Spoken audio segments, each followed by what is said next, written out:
செங்கோட்டையன் தென்னிந்தியாவில் இருந்து ஒரு முதலமைச்சர் இவர் சொல்றாரு. அடுத்த பிஎம்ஏ எங்களுடைய தளபதி தான் அப்படிங்கிறாங்க. திட்டமிட்டு செய்கிறார்கள். தமிழ்நாட்டை ஆளுகிற சக்தி மட்டுமல்ல, எதிர்கால இந்தியாவை ஆளக்கூடிய சக்தியாக விளங்கக்கூடியவர் தான் தளபதி அவர்கள். வெளி மாநிலங்களில் இருக்கக்கூடிய இன்ஃபுளுசர்களுக்கு பணத்தை கொடுத்து தளபதி விஜய் தான் அடுத்த பிஎம் அப்படின்னு சொல்லி ஹிந்தியில ரீல்ஸ் போட வைத்துக்கிறார்கள். அதுக்காக பெரும் பணம் கொடுக்குறாங்க. அது மட்டும் இல்லை, இப்போ அந்த ரீல்ஸ் நமக்கும் வருது. இதெல்லாம் மோடி அமித்ஷா கண்ணில் போட்டதுன்னா இவங்களை என்ன மாதிரி நசுக்கி விட போறாரு. ஒரு மூட்டை பூச்சி மாதிரி இவர்கள் நசுக்கப்படுவார்கள். எம்பியே இல்ல, நீங்க எப்படி இந்தியா கூட்டணிக்குள்ள இல்ல? அப்ப நீங்க இந்தியா கூட்டணிக்குள்ள இல்ல. அவங்க இந்தியா கூட்டணி இந்த எப்ப சொன்னா இந்தியா கூட்டணிக்குள்ள வர்றதா இருந்தா அவங்களுக்கு பல சிக்கல் இருக்குது. மோடி எதிர்க்கணும். அதிமுகவில இருந்து விஜய்க்கு ஆதரவாக வாக்களித்த 25 பேரையும் இழுப்பதா எங்களுடைய நோக்கம். 6 வந்துட்டாங்க. இந்த செங்கோட்டையன் சொல்றாரு, இவ்வளவு பெரிய தப்பன்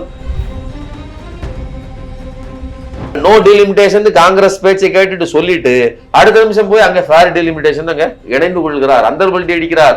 அமித்ஷாவின் பேச்சுக்கு கட்டுப்படுகிறவர்கள்.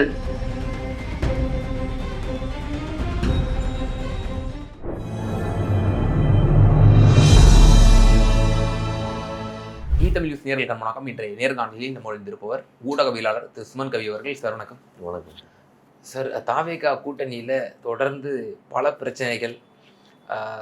முதல்ல அந்த வாதவர்ஜனா அமைச்சர் அவர்கள் தென்னிந்தியாவிலிருந்து ஒரு பிரதமர் வரணும்னு சொன்னது, பிறகு கண்டினியூஸாக அவங்களோட அமைச்சர்கள் எங்கள் விஜய் தளபதி தான் பிரதமர்னு சொன்னது, அதுக்கடுத்து சிபிஎம் கட்சியினுடைய அந்த போராட்டம், நாங்கள் வேணுமா உங்களுக்கு அந்த அதிகாரிகள் வேண்டுமா, அந்த சுற்றறிக்கைக்கு எதிரான விவகாரம், அடுத்து நேற்று ஒரு சம்பவம், திரு செங்கோட்டையன் அவர்கள் 10 எம்எல்ஏக்கள் இருந்து ராஜினாமா பண்ணி வரப்போறாங்கன்னு சொன்னது. கூட்டணி எந்த நிலைமையில இருக்கு சார்? அதாவது பல திட்டங்கள் விஜய்க்கு இருக்கிறது. ஏதோ சும்மா போறாங்க, ஏதோ வாயில வந்தது சொல்றாங்க, தற்குறித்தனமா பேசுறாங்க, அப்படிலாம் கிடையாது. அப்படி சொல்றதாக இருந்தால் அது எப்படிங்க ஒரே மாதிரி சொல்றாங்க?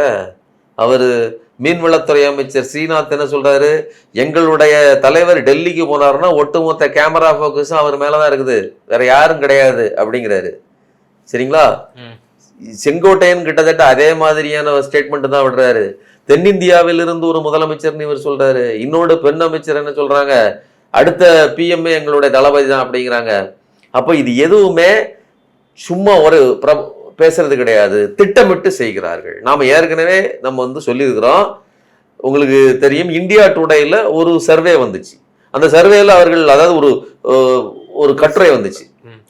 அந்த கட்டுரையில தெளிவா இவர்கள் சொல்லியிருந்தாங்க, வெளி மாநிலங்கள்ல இருக்கக்கூடிய இன்ஃபுளுசர்களுக்கு பணத்தை கொடுத்து தளபதி விஜய் தான் அடுத்த பிஎம் அப்படின்னு சொல்லி ஹிந்தியில ரீல்ஸ் போட வைத்துக்கிறார்கள். அதற்காக பெரும் பணம் கொடுக்குறாங்க. அது மட்டும் இல்லை, இப்போ அந்த ரீல்ஸ் நமக்கும் வருது. அது தமிழ்ல கன்வெர்ட் ஆகி அவர்கள் பேசுவது, அதுல என்னென்ன மாதிரிலாம் அபத்தமான பல விஷயங்கள் இருக்குது. நான் ஏற்கனவே உங்களுக்கு சொல்லியிருக்கிறேன். அதுல ஒரு சில விஷயங்கள் சொல்றேன். அம்பானி, மோடிஜியினுடைய நண்பர் அம்பானிக்கு இப்போ ஒரு பெரிய பேரிடியாக தளபதியினுடைய அறிவிப்பு, ஜியோவினுடைய டேரிஃபில் ₹1 நீங்கள் உயர்ந்தாலும் உங்களுடைய கனெக்ஷன் ஃபுல்லா கட் பண்ணி அனுப்பிடுவேன்னு தளபதி சொல்லியிருக்கிறாராம். ஆமா. அதே மாதிரி காருக்கு போடுகிற பெட்ரோல்ல எத்தனால் நீங்க கலந்தீங்கன்னு சொன்னீங்களேன்னு வச்சுங்களேன், தமிழ்நாட்டின் ஒட்டுமொத்த வரியையும் கொடுக்காம, அதாவது நாங்க கொடுக்க வேண்டிய ஜிஎஸ்டி உங்களுக்கு கொடுக்காம கட்டு. அந்த பொண்ணு அப்படி பேசுது. கொஞ்சமாவது அதான் என்ன சொல்றேன்னா, அடிப்படை அறிவுள்ள நம்ம கேள்வி கேட்கிறோம். ஏமா ஜிஎஸ்டிங்கிறதே அவங்க கையில போயிடும், அதுக்கப்புறம் அவன் பகிர்ந்து கொடுக்கறதா நம்ம கையில கிடையாது. ஒரு காலத்தில் ரெவென்யூவை, அதாவது இந்த கலெக்ட் பண்றதுதான் கலெக்டரு. இந்த வரியை எல்லாம் வசூல் பண்ணுவதற்கான பாளையங்கள் இருந்தது, பாளையக்காரர்கள் இருந்தாங்க, அதுக்கான முறை இருந்தது. வரியை மக்களிடமிருந்து பிசிக்கலா வாங்கிட்டு வந்து அங்க கொண்டு போய் கொடுக்கணும். இப்போ அப்படி கிடையாது. எல்லாம் மிஷினு, எல்லாம் நம்பரு, எல்லாமே அங்க போயிருது. அவன் அங்கிருந்து உங்களுக்கு டிஸ்ட்ரிபியூட் பண்றான். அந்த இதுல கூட 18% உங்களுக்கு, 18% அவனுக்கு தான். அப்படியே உங்களுக்கு வர்றதில்லை, உங்க அக்கௌண்ட்டுக்கு வர்றதில்லை, அங்க போயிடுது. அவன் பிரிச்சு உங்களுக்கு கொடுக்குறான். இப்படி இருக்கிற நிலைமையில இவர் ஜிஎஸ்டியே கட்ட மாட்டேன் அப்படின்னு உடனே நிறுத்திடுவேன்னு சொன்னா, இதெல்லாம் சீமான் கதைகள். வட இந்தியர்களை எல்லாம் திருப்பி அப்படியே அனுப்பி விடுவேன், நெய்தல் படையை கட்டுவேங்கிற மாதிரியான கட்டுக்கதைகளை எங்க தமிழ்நாட்டில் இது செல்லுபடியாகாதுன்னு சொல்லி நார்த் இந்திய இன்ஃபுளுசர்களை வச்சு நார்த் இந்தியாவில் பரப்பிக்கிட்டு இருக்காங்க. அப்போ விஜய்க்கு திட்டம் இல்லாமல் இல்லை, அவர் எதேச்சியாலும் செய்யல, பிளான் பண்ணி தான் செய்யறாங்க. நான் ஏற்கனவே சொன்னேன், இதெல்லாம் மோடி அமித்ஷா கண்ணில் போட்டுதுன்னா இவங்களை என்ன மாதிரி நசுக்கி விட போறாரு, ஒரு மூட்டை பூச்சி மாதிரி இவர்கள் நசுக்கப்படுவார்கள் அப்படின்னு நான் சொன்னேன். இது ஒரு பக்கம் வச்சுக்கோங்க. இன்னொரு பக்கம் இது இப்படி சொல்வது என்பது யாருக்கு நெருக்கடி? காங்கிரஸுக்கு தான் நெருக்கடி. காங்கிரஸ் கூட்டணியில் இருக்குது. நான் உன் கூட உட்கார்ந்து இருக்கிறேன். அதுவும் காங்கிரஸ் கட்சிக்காரர்கள் இப்ப யோசிச்சு பாருங்களேன். 2019 திரு ஸ்டாலின் அவர்கள் முதலாக அந்த கட்சிக்காரர்களே, அதாவது காங்கிரஸ் கட்சிக்காரர்களே ராகுலை பிரதமர்னு ஏற்றுக்கொள்ளாத போது பிரதமர் வேட்பாளர்னு சொன்னாரு. அதையே பெருமையா சொல்லிக்கிட்டாங்க. அந்த நேரம் இல்லைங்க அடுத்த பிரதமர் வேட்பாளர் ஸ்டாலின் தான் அப்படின்னு முக்கிய அமைச்சர்கள் முக்கியஸ்தர்கள்லாம் பேசினா காங்கிரஸ் என்ன பண்ணிருக்கோம்? எப்படி எதிர்வினையாற்று? இப்படி கேட்டுட்டு இருக்குமா? எப்படி பேசுவீங்க? என்னென்னலாம் பேசுவீங்க? கடைசி நிமிஷம் நீங்க ஆடின ஆட்டத்தை ஊர் பார்த்துச்சு. அப்போ விஜய் கிட்ட நீங்க ஒரு ஒட்டு திண்ணை மாதிரி ஒட்டிக்கிட்டு இருக்கிறதுனால தானே இன்னைக்கு இப்படி கூனி குறுகி அவர்கள் என்ன பேசினாலும் நீங்க கேட்டுக்கிட வேண்டியிருக்குது. நீங்க 5 சீட்டு கொடுத்துருக்கீங்க, உங்க தயவுல தான் ஆட்சி இருக்குங்கிற நிலைமை இல்லாமல் நாங்க இல்லைன்னா நீங்க இல்லைங்கிற மாதிரி விஜயினுடைய அரசு செயல்பட்டு கொண்டிருக்கிறது. மாணிக்கம் தாக்கூர் சொல்றாரு, நாங்க கொடுத்த 5 நாள் தான் நீங்க எல்லாம் அமைச்சராக இருக்கீங்க, யாரெல்லாம் பிரதமர்னு சொல்றீங்களோ அந்த அமைச்சர்கள்லாம் எப்படி ஆனீங்க? நாங்க 5 பேர் கொடுத்தோம், நாங்க மட்டும் மறுநாள் வராம இருந்திருந்தோம்னா அமித்ஷா ஜி என்ன பண்ணிருப்பாரு? மொத்தத்தையும் உடைச்சி எடப்பாடி பழனிசாமியை முதலமைச்சர் ஆக்கி விட்டுருப்பாரு. உங்க தேவைக்கு தானே வந்தீங்க, முடிஞ்சா நீங்க உருவிட்டு போங்க, ரீஎலெக்ஷன் கூட நான் சந்திச்சுக்கிறேன் அப்படிதான் இருக்காப்ல விஜய். இது பேசுறது மாணிக்கம் தாக்கூர் பேசியிருக்காரு, ரைட்டு. முடிஞ்சா நீ உருவிட்டு போ, 5 பேர் நீ கொடுத்துதான் நிக்கிற, முடிஞ்சா உருவிக்கோ. மாணிக்கம் தாக்கூர் எவ்வளவு நயமா உருட்டுறாரு பாருங்க. ஒரு பக்கம் அப்படி பேசிட்டு அப்படிலாம் சொல்றாங்களே, பிரதமர் வேட்பாளர்னு அடுத்து சொல்றாங்களாங்க, என்னங்க பண்றீங்க அப்படின்னு சொன்னா, இல்ல அது விவரம் தெரியாம அவர் ரசிக மனோநிலையில் இருந்து பேசுகிறார்கள். அதைத்தான் நாங்க சொன்னோம், தற்குறின்னா நீங்க ரசிக்க ரொம்ப நாசுக்கா பில்டிங் கான்ட்ராக்டர்னு சொல்றீங்க. மற்றபடி உண்மை அதுதான். சரி இருக்கட்டும், அவங்க தற்குறியாலாம் இல்ல, அவங்க இந்த விவகாரத்தில் தற்குறியா பேசலாம். அவங்க திட்டமிட்டு பேசுகிறார்கள், திட்டமிட்டு நகர்த்துறாங்க. ஏங்க ஒரு அமைச்சர் என்ன ரசிக மனப்பான்மையில பேசுவாரு? ஆதவர்ஜுனா ரசிக மனப்பான்மையில பேசுறாரு. அப்போ நீங்க மடைமாற்றுறீங்க, நீங்க உள்குத்து வாங்குறீங்க. அந்த குத்தை மறைப்பதற்கு அவர்கள் ரசிகர்கள் அப்படின்னு நீங்க ஏமாத்து உங்களுக்கு நீங்களே சமரசம் செய்யறீங்க, அல்லது பிரஸ் கேட்கிற பிரஸுக்கு சப்பக்கட்டு கட்டுறீங்க. அப்போ உண்மையான காரணத்தை சொல்ல முடியவில்லை. இன்னொன்னு நீங்க என்ன சொல்றீங்க, எம்பியே இல்ல, நீங்க எப்படி இந்தியா கூட்டணிக்குள்ள இல்ல? அப்ப நீங்க இந்தியா கூட்டணிக்குள்ள இல்ல, அவங்க இந்தியா கூட்டணி நான் இருந்தேன்னு எப்ப சொன்னா? அவன் சொன்னானா? அவங்க சொல்றது இல்ல மட்டும் இல்ல, அந்த இடம் ஃப்ரீயா தானே இருக்கு, அவங்களே உள்ள வந்துடலாம்ல, வரமாட்டேங்கிறாங்க. இப்போ இந்தியா கூட்டணிக்குள்ள வர்றதா இருந்தா அவங்களுக்கு பல சிக்கல் இருக்குது. மோடி எதிர்க்கணும். மோடி அவர்கள் இப்ப விஜய் தனித்து நிற்பதுங்கிறதே மோடி எதிர்க்கிறது தானே, அடுத்த பிரதமருங்கிறது மோடி எதிர்க்கிறதா. ஆனாலும் கூட நேரடியாக இந்தியா கூட்டணின்னு எதிர்க்கிறது வேற. நான் மோடிக்கு இணக்கமான நபருங்கிற மாதிரி தான் இவங்க காட்டிக்கிறாங்க. ஒரு பக்கம் தேர்தல், அதாவது டீலிமிட்டேஷன், அப்படியே ஃப்ரீஸ் த டீலிமிட்டேஷன் பேசிட்டு தீர்மானம் நிறைவேற்றிட்டு அங்கோட்டு போய் அடுத்த நிமிஷமே சரிங்க சாமி நீங்க சொல்றது நடந்தா போதும், ஃபேரா நடக்கட்டும் அப்படின்னு அங்க போய் மாத்தி பேசுகிற ஒரு நபர், பாஜகவோடு அவ்வளவு இணக்கமாக இருக்கிற நபர் உங்களுக்கு எப்படி இதுல இந்தியா கூட்டணியில வருவார்? அவர் வரல. அப்ப இந்தியா கூட்டணியில நீங்க இல்லைன்னு சொல்ல வேண்டியது இல்ல, அவரே வரலைங்க. சரிங்களா? அப்போ எந்த அளவுக்கு நடக்குன்னு பாருங்க. உண்மையிலே நான் என்ன சொல்றேன், தேசிய கட்சி நாங்கெல்லாம் ஆண்ட பரம்பரை, நாங்கள் பெரிய லெகசி எங்களுக்கு இருக்குன்னு சொல்ற காங்கிரஸ் இப்படி ஒரு புதிய அல்லது இந்த விஜய் மாதிரியான ஒரு நடிகர்கிட்ட போய் இப்படி மானபங்கப்பட வேண்டி இருக்கிறது அப்படிதான் நம்ம சொல்ல வேண்டியிருக்கு. ஒரு பெரிய அவமானம் தானே, பெரிய கேவலம். இவ்வளவு பெரிய கட்சிக்கு இப்படி அசிங்கப்படணுமா? ஆனா அவங்க தலைவிதி பட்டுட்டு இருக்காங்க, அப்படிதான் நம்ம பார்க்க வேண்டியிருக்குது. ஒரு பக்கம் இந்த விவகாரம் காங்கிரஸ் எப்படி இப்ப தாகூரே இப்படி அட்டாக்கிங் மோட்ல தாவேக்காவை அடிக்கிறாரு அப்படிங்கிற மாதிரி கேட்க தோணுது. இன்னொரு பக்கம் சிபிஐ சிபிஎம்மும் ரொம்ப டேரிங்கா கடைசியில கேட்க ஆரம்பிச்சிட்டாங்க, நாங்க வேணுமா உங்க கூட்டணி ஆட்சியில, இல்லாட்டி உங்களுக்கு அதிகாரிகள் வேணுமா, ஒரு முடிவை சொல்லுங்க. சீஃப் செக்ரட்டரி விவகாரத்துல அவங்க ரொம்ப கடுமையா, விஜய் வாயெல்லாம் திறந்து பேசுவதில்லை, விஜயின் செயல்கள் தான் பேச்சு. நீங்க அவர் என்ன நடத்துறாரோ அதை நீங்க பாத்துக்கங்க. அதிகாரிகள் என்ன பண்றாங்க, அதிகாரிகள் மேல என்ன நடவடிக்கை எடுக்கப்பட்டுருச்சு? அவர் அதுல வேற அந்த என்ன சொல்றாரு, அவர் சில மாதங்கள்ல அவர் ரிட்டையர்ட் ஆகக்கூடிய அதிகாரிங்க, அவருக்கு விவரம் தெரியாமல் பண்ணிட்டாரு, அவருக்கும் அது வந்து கலெக்டரோட உத்தரவுலாம் கிடையாது அப்படிங்கிறாரு. ஆனா தாசில்தாரு அந்த லெட்டரை மேலையும் அனுப்பியிருக்கிறாரு, கீழே அனுப்பியிருக்கிறாரு, எல்லாருடைய ஒப்புதலோட தான் அனுப்பியிருக்கிறாரு. யாரு? சண்முகம் சொல்றாரு, சிபிஎம்மோட தலைவர். அப்போ எவ்வளவு திட்டமிட்டு இடதுசாரி கண்ணோட்டம் கொண்டவர்கள் மாணவர்களை அப்ரோச் பண்ணக்கூடாது, அப்படி பண்றதா இருந்தால் அவர்களுக்கு அனுமதிக்க கூடாது, யார் யாரெல்லாம் அந்த எண்ணம் கொண்டவர்கள்னு கணக்கெடுங்க. இவ்வளத்தையும் அனுப்பக்கூடிய ஒரு தாசில்தாரு மேலையும் கீழையும் சுற்றறிக்கை கொடுக்குறாரு. அதே மாதிரியான ஒரு சுற்றறிக்கையை இங்கிருந்து பள்ளி கல்வித்துறையிலிருந்து நீங்க அனுப்புறீங்க அப்படின்னு சொன்னா, உயர்கல்வித்துறையிலிருந்து நீங்க இதை அனுப்புறீங்கன்னு சொன்னா, அப்ப எந்த அளவிற்கு திட்டமிட்டு இந்த கண்ணோட்டத்தை ஒழிக்கிறாங்க. நீங்க பொங்குவதனால் என்ன நடக்க போகுது? உண்மையிலேயே உங்களுக்கு சூடு சுரத்தை இருந்துன்னா ஆதரவை வாங்கிட்டு தூரம் வந்துடணும், அடிக்கணும். அவங்க இன்னும் வேடிக்கை என்னன்னா, அடிச்சா கூட அவங்க கவலைப்பட போறது இல்லை, பார்த்துக்கலாம். இது இல்லைன்னா இன்னொன்னு அதான் சொல்றாரு, இன்னும் 10 பேரை நாங்க இழுப்போம். யாரு? அதிமுகவிலிருந்து 10 பேரை இழுப்பதற்கு தயாராக இருக்கிறோம். இன்னும் அடுத்த 15 பேரும், அதாவது அதிமுகவிலிருந்து விஜய்க்கு ஆதரவாக வாக்களித்த 25 பேரையும் இழுப்பதா எங்களுடைய 6 வந்துட்டாங்க. இப்ப 10 16 இன்னும் ஒரு 11 பேர் தான். இந்த செங்கோட்டையன் சொல்றாரு, செங்கோட்டையனுடைய நிலைமை பாருங்க. அதாவது எவ்வளவு பெரிய எட்டப்பன், துரோகி, புரூட்டஸ் அப்படின்னு பல வார்த்தைகளை பார்த்திருக்கிறோம். வளர்த்து விட்ட கட்சி. எம்ஜிஆர் ஆரம்பத்துல கட்சி ஆரம்பிக்கும் போது சின்ன பையனா, அதாவது காலேஜ் பையனா போய் சேர்ந்து அந்த கட்சிக்குள்ள உடனடியாக பதவிக்கு வந்து எம்எல்ஏ ஆகி அந்த கட்சியில இருந்து வளர்ந்து இன்னைக்கு அந்த கட்சியை அழிக்கக்கூடிய ஒரு கோடாரி கொம்பாக, ஒரு சத்ருவாக வந்து நிற்கக்கூடிய ஒரு மோசமான நபர். பாக்குறதுக்கு அமைதியா பொலைட்டா இருக்க மாதிரி இருக்கும். இந்த அமாவாசை தான் எல்லாத்தையும் முடிச்சு விட்டுருக்காப்ல. சரிங்களா? உண்மையிலேயே இந்த கட்சியை அழித்து கொண்டிருப்பது அப்படிங்கிறது இந்த செங்கோட்டையன் தான். அதுவும் மிக மோசமாக நடத்தி கொண்டிருக்கிறார். அதுதான் அதோட பேச்சு தான் இது. இன்னும் 10 பேரை இழுப்போம், மிச்சத்து இருக்கிற 11 பேரையும் இழுப்போம் அப்படிங்கறதெல்லாம் விசிகா ரியாக்ஷன் பண்ணிருக்கு. அதே போல காங்கிரஸ் கட்சியினுடைய மூத்த தலைவர் கார்த்திக் சிதம்பரம்லாம் ரியாக்ஷன் பண்ணியிருக்காங்க, கடுமையா சாடி இருக்காங்க, கண்டனம் தெரிவிச்சிருக்காங்க. ஆனா சிபிஎம் தரப்புல இருந்து இப்போ வரைக்கும் நமக்கு வந்து எந்த ஒரு இல்ல.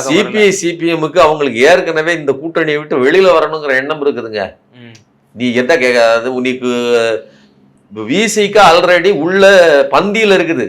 அவர்கள் கொடுத்த இதை வாங்கிக்கிட்டு உள்ள உட்கார்ந்துருக்காங்க, அதிகாரத்தில் பங்குன்னு சொல்லிட்டு உள்ள உட்கார்ந்துருக்காங்க. அவங்களுக்கு விட்டுட்டு வந்தாதான் வலிக்க போகுது. இவங்க ஆதரவுங்கிற அளவுல வெளியில நிக்கிறாங்க. வெளியில நின்றுகிட்டு அவங்களுமே நெருக்கடி என்ன ஆகுதுன்னா, இந்த மாதிரி பாலிசி டிசிஷன்ல இந்த மாதிரியான எதிர்நிலை எடுக்கப்படுகிறது. பாசிஸ்டுகள் என்ன மாதிரி ஒரு மோடி அரசு நேரடியாக இங்க ஆண்டுதுன்னா, பாஜக ஆண்டுதுன்னா என்னென்ன மாதிரி நடக்குமோ அப்படிப்பட்ட நடவடிக்கைகள் அதை விட வீரியமா நடக்குது. போராட்டம் பண்ணுவதற்கு எந்த உரிமையும் கிடையாதுங்க. மாணவர்கள் போராட்டம் தொடர்ந்து நடந்துட்டு நீட்டுக்கு எதிராக பேரணி நடத்துவதற்கு, பைக் பேரணிக்கு அவங்க கேட்டுக்கிட்டே இருக்கிறாங்க, அனுமதி கொடுக்கப்படல. நீதிமன்றம் போறாங்க, நீதிமன்றம் கூட்டுன்னு நறுக்கு என்று மூளை மண்டையில கூட்டுது. அதற்கு பிறகும் வந்து போலீஸோ அல்லது விஜயின் அரசோ அசைஞ்சு கொடுக்கல. இப்படி இருக்கக்கூடிய நிலைமையில எவ்வளவு நாள் தான் இந்த புரட்சிகர அமைப்புகளால், சிபிஐ சிபிஎம்மால், இடதுசாரிகளால் எப்படி தாக்கு பிடிக்க முடியும்? அப்ப அவர்களே வெளியில வரலாம்ங்கிற மூட்ல இருக்கிறாங்க அவங்க. அதனால நீ யாரை இழுத்துட்டு போ, அதை பத்தி அவங்களுக்கு அக்கறை இல்லை. ஆனா விசிகாவுக்கோ காங்கிரஸுக்கோ அப்படி கிடையாது. நாங்க இருக்கோம்ல, நாங்க எதுக்கு வந்தோம்? நீங்க எங்களுக்கு பங்காளி இல்லையா? நம்ம அங்காளி பங்காளி. நீங்க வாட்டு 4 பேர் அங்கிருந்து உருவிட்டீங்கன்னா, அங்க 4 பேர்ல 25 பேர் உருவிட்டீங்கன்னா, அப்ப நீங்க ஸ்ட்ராங் ஆயிருவீங்க. நாங்க எதுக்கு அப்படிங்கிற கேள்வி அவர்கள் கேட்கிறார்கள். இதுக்கு மத்தியில இன்னொரு செய்தியை நீங்க நல்லா கவனிக்கணும். தேர்தல் ஆணையம் வந்து கோர்ட்ல கேஸ் இருக்கிற தண்டியும் இடைத்தேர்தல் நடத்துவதற்கு நாங்கள் அனுமதி கொடுக்கவில்லை. இந்த 6 பேருக்கான 6 கான்ஸ்டிட்யூன்சிக்கான 5 தொகுதிகளுக்கான இப்போ இடைத்தேர்தல் கிடையாது, இது பண்ணிருக்காங்க, கிடையாது, தடைன்னு சொல்லி வச்சிருக்காங்க. அதை 2 விதமா பார்க்க வேண்டியிருக்குது. ஒன்று விஜய்க்கு வைக்கிற செக்கு அப்படின்னு பார்க்கலாம், அல்லது 15-20 பேரை நீங்க இழுத்ததுக்கு அப்புறம் மொத்தமா நடத்திக்கலாம்னு அவர்கள் கொடுத்து வைத்திருக்கிற ஒரு கால அவகாசம் கூட பார்க்கலாம். நாம இதை எப்படி எடுக்கிறது? தேர்தல் ஆணையம் கரெக்டா இன்னும் 10 பேர் அவர்கள் இழுத்து முடித்ததுக்கு அப்புறம், 10ஓ அல்லது 8ஓ அந்த குறிப்பிட்ட ஒரு எக்ஸ்ட்ரா நம்பரை இழுத்ததுக்கு அப்புறம் நடத்துச்சுன்னு வச்சுக்கோங்க இந்த நாடகத்தை. அப்ப தேர்தல் ஆணையம் விஜய்க்கு ஆதரவாக வேலை செய்கிறது நம்ம எடுத்துக்கணும். அல்லது எப்படி நடந்தாலும் சரி, கேஸ் மறுபடியும் எடப்பாடி கேஸுக்கு போவாரு, இத்தனை பேரும் போனது தப்பு, இவங்களுக்கு அனுமதி கொடுக்க கூடாது, 2வது நிக்கிறதுக்கு அனுமதி கொடுக்காதுன்னு கேஸ் போனா கேஸ் நடக்க தண்டி எலெக்ஷன் கிடையாதுன்னு சொன்னா சரி, அப்போ விஜயை ஒரு செக் வைக்கிறாங்க அப்படின்னு நினைக்கலாம். ரெண்டு இலக்கு தான் இருக்க முடியும். ஒன்று, பாஜகவின் ஆசீர்வாதத்தோடு தான் இந்த கட்சி கலைப்பு நடந்து கொண்டிருக்கிறது. அதிமுக கட்சியை சிதைக்கிற இன்னமும் அபிஷியலா சொல்லிட்டு தானே இருக்காங்க, நாங்க பாஜக கூட்டணி பாஜக இருக்காங்க. ஆனா கூட வச்சுக்கிட்டே கொல்றது தானே பாஜகவோட ஸ்டைலு. இல்ல சார், இப்போ இடைத்தேர்தலுக்கு இடைக்கால தடை இருக்கும் போதே ராஜினாமா பண்ணிட்டு வருவோன்றாங்க. இன்னும் பலர் என்ன சொன்னாங்கன்னா, இந்த இடைக்கால தடை கட்டுதான் அஞ்சிட்டு இன்னும் அவங்க வெளியே வராம இருக்கிறாங்க, இன்னும் கூட வரக்கூடிய வாய்ப்புகள் இருக்கு அப்படிங்கிற கருத்துக்கள்லாம் முன்பு சொல்லப்பட்டது. இப்ப தடை இருக்கக்கூடிய சமயத்திலேயே இப்ப இப்படி ஒரு பகிரங்கமா இப்படி விடுறாரு அப்படின்னா, நீங்க சொல்ற ஒரு பாயிண்ட் ஆஃப் வியூவும் இருக்கு, இல்லாட்டி அது எப்படி பார்க்கிறது அப்படிங்கிற ஒரு விவகாரம். பாஜக அதிமுக கூட கூட்டணியில இருக்கு, அவங்க எப்படி இதை அவங்களே இப்படி என்கரேஜ் பண்ணுவாங்களா அப்படிங்கிற ஒரு கேள்வியும். அவங்க என்கரேஜ் பண்றாங்களே. இப்போ விஜய்க்கு எதிராக அவர்கள் நினைத்தால் சிபிஐ கேஸ் எடுக்க முடியும். ஏற்கனவே நடத்தின இன்கம் டாக்ஸ் அந்த ரெய்டுகள் இன்னும் முடிஞ்சு போகல, அது இருக்குது. எல்லாமே எல்லா கேஸுமே அப்படி அப்படி அந்த இடத்துல இருக்குங்க. விஜய்க்கு எதிராக எதை வேண்டுமானாலும் எடுத்து நடத்த முடியும். கரூர் விவகாரம் ஒன்று போதும் விஜயை காலி பண்றதுக்கு. அப்படி இருக்கும்போது அவர்கள் அதை வேடிக்கை தானே பார்த்துட்டு இருக்காங்க. நடக்கட்டும், எது வேணாலும் பண்ணிக்கோ அப்படின்னு இடம் கொடுக்கிறார்கள். இன்னும் கூடுதலா அதிமுகங்கிற ஒரு கட்சி எங்களுக்கு தேவையில்லை, ஏன்னா அப்படி போல திராவிட கட்சியில ஏதாவது ஒன்னாவது அழியணும் அப்படிங்கிறத நோக்கம். கழகம் இல்லாத இதுன்னு சொல்லி சொன்னாங்கல்ல, கழகம் இல்லாத அப்படின்னு சொன்னாங்கல்ல, அதோட ஒரு பகுதி தானே கழகம்ங்கிறது. ரெண்டு கழகம் தானே. ஒரு கழகம் எது வாட்டமா இருக்கோ அதை காலி பண்ணுவோம்.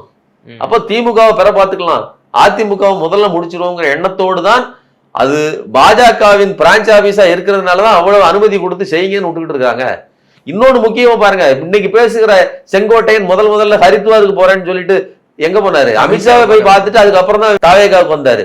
எல்லாத்தையும் அப்படி பார்த்து இல்ல ஓபிஎஸ் அவர்களும் வந்து அமித்ஷாவை தான் பார்த்துட்டு வந்தாரு, பிறகு திமுக தான் போய் இணைஞ்சாரு. அப்போ அமித்ஷா சொன்னதுனால திமுக போய் இணைஞ்சா நம்ம வந்து ஒப்பிட்டு சொல்லுவோமா? இல்ல, அதாவது உள்ளுக்குள்ள உள்குத்து இருக்கலாம், நமக்கு தெரியாது. நாம ரெண்டு அஸ்திரத்தை இங்கேயும் போங்க அனுப்பி விட்டுருக்கலாம். என்ன நோக்கு, என்ன விளைவுகள் பிற்காலத்துல. அதுக்கப்புறம் நான் ரெண்டு ஏவுகணை விடுறேங்க, ஒன்னு செவ்வாய்க்கு விடுறேன், ஒன்னு புதனுக்கு விடுறேன்.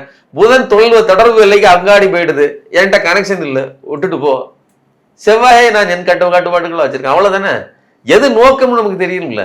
சரி, அமித்ஷாவுக்கு எந்த நோக்கமே இல்லாம இவர்கள்ட்ட எதுவுமே இன்ஸ்ட்ரக்ஷன் இல்லாமல இவர்கள் அனுப்பி வச்சிருப்பாங்கன்னு சொல்ல முடியாதுங்க. எனக்கு இந்த ஆட்சி தெளிவா நீடிக்குமா, இவங்க கோவலேஷன் கவர்மெண்டா நீடிக்குமா அப்படிங்கிற ஒரு கேள்வி. இப்ப விசிக தலைவருமே வந்து உறுதிப்படுத்திட்டாங்க, இனிமே கூட்டணி தான், இனி வரக்கூடிய தேர்தல்களில் தாவேக்காவோட தான் இணைஞ்சு நாங்கள் பயணிக்க போறோம் அப்படின்னு தெளிவுபடுத்திட்டாங்க. ஸோ அப்போ அவங்களோட 2 சீட்டு ஆதரவு உறுதி. அதே போல சிபிஎம் தொடர்ந்து அவங்க எதிர்ப்புகள் தெரிவிச்சுட்டு வராங்க. ஐயுஎம்எல் ஆதரவும் உறுதிங்கிற மாதிரி தான் நமக்கு தெரியுது. காங்கிரஸ் 5 எம்எல்ஏக்கள் அவங்க தான் முதல்ல கொடுத்தாங்க, இப்போ அவங்க தான் கசப்புணர்வோட இருக்கிறாங்க. ஸோ இப்போ எப்படி நீடிக்குமா கவர்னன்ஸ் அப்படிங்கிற ஒரு கேள்வி. இரண்டாவது, சிபிஐ விசாரணை கோரி இதே இந்த குதிரை பேர விவகாரத்தில் இபிஎஸ் தரப்புல வந்து கவர்னர்கிட்ட முறையிட்டு இருக்காங்க. அதே போல சென்னை உயர்நீதிமன்றத்தில் வழக்கெல்லாம் தொடுத்துருக்குறாங்க. அப்போ இவர் ஓப்பனா இப்படி ஸ்டேட்மெண்ட் விடுறாரு, 10 பேர் வருவாங்க அப்படிங்கிற பொழுது அது எப்படி பார்க்கணும்? ஸோ நீடிக்குமா, இன்னொன்று சிபிஐக்கு வாய்ப்புகள் இருக்கா? இல்லை, நீடிப்பு நிலைப்பு இதெல்லாம் பற்றி நீங்கள் கவலைப்பட வேண்டிய அவசியமே இல்லை. இந்த மாதிரியான குதிரை பேரங்களை வேற எந்த கட்சி தமிழ்நாட்டில் நடத்திது இதுவரைக்கும்? எந்த கட்சி, ஒரு கட்சி இப்படிப்பட்ட சினாரியோ நடந்தது இல்லை. சினாரியோ கிடையாது. ஏன் கிடையாது அப்படின்னா, பாஜக எங்கே நேரடியாக இறங்கி நிற்கிறதோ அங்கதான் நடக்கும். எந்த மாநிலத்துக்குள் பாஜக களை இறங்குதோ அந்த இடத்துல தான் நடக்கும். விஜய்க்கு பாஜகவினுடைய நேரடி அனுக்கிரகம் இருக்கிறது. சுக்கிர பார்வைன்னு சொல்லுவாங்களே, நேரடி பார்வை. அப்படி அமித்ஷா மோடியினுடைய நேரடி அனுக்கிரகம் பார்வை இருக்கிறது. அப்படி இல்லைன்னா விஜய் இவ்வளவு ஆட்டம் ஆட முடியாது, அல்லது ஆதவ அர்ஜுனா இவ்வளவு தெனாவட்டா பேச முடியாது. ஜெயலலிதா கூட செய்யாததுங்க. நான் ஏற்கனவே சொல்லியிருக்கிறேன், 2012-13 தேமுதிகவில இருந்து எம்எல்ஏக்கள் வந்த போது கூட அத்தனை பேரும் நீங்க வெளியில இருந்துங்க அப்படின்னு சொல்லி அவ்வளவு பேரையும் வெளியில வச்சுட்டு சந்திச்சுட்டு அதே கட்சியில உட்கார வச்சு 2016 இணைச்சுதான் ஜெயலலிதா அவர்களுக்கு பதவி கொடுத்தாரு தவிர சும்மா நடக்கல. வந்த உடனே வாங்கன்னு சொல்லி சேர்த்துட்டு இடைத்தேர்தல் நடத்த வைக்கலாம், அப்படி செய்யல. ஆனால் விஜய் அப்படி பண்ணலையே. விஜய் எல்லாரையும் வாங்க வாங்க ராராங்கிறாப்புல, சரசுக்கு ராராங்கிறாரு. கீழே ராஜினாமா கொடுத்துட்டு மேல போய் சேர்ந்துக்கிட்டுறாங்களே. அப்ப இதையெல்லாம் ஆளுநர் வேடிக்கை தானே பார்த்துட்டு இருக்காரு. இன்னைக்கு நீங்க அதெல்லாம் வாங்கி வச்சுட்டு அப்படியே சரி பார்ப்போம் அப்படிங்கிறாரு. அதனால இது ஒரு எல்லாமே கள்ள மௌனமாக ரொம்ப தெளிவாக நடக்குதுங்க.